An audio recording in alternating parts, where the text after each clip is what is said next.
Guilty sa pandaraya at money laundering ang hatol ng korte sa isa sa mga nagpatakbo ng world's largest cryptocurrency exchanges na si Sam Bankman-Fried. Ito ay matapos ang isang buwang paglilitis sa New York, USA, araw ng Huwebes, November 2. Isang dating bilyonaryo at mukha ng industriya ng kripto ang 31 gulang na si Bankman-Fried. Naaresto ito noong nakaraang taon matapos malugi ang kumpanya nitong Futures Exchange o FTX. Kasama ang executive circle nito, ginamit umano ng mga ito ang pondo mula sa FTX customers sa karangyaan at mga donasyong pampolitika upang makakuha ng impluwensya.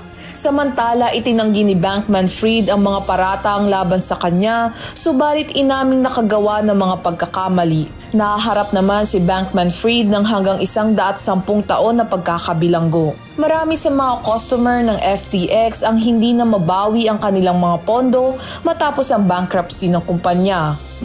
Tinaguri ang King of Crypto si Bankman-Fried dahil sa mabilis na paglago ng FTX at mga deal-making nito noong nakaraang taon. Daryl Angeles, UNTV News and Rescue. Diyos ang aming sandigan, serbisyo publiko ang aming pinahalagahan.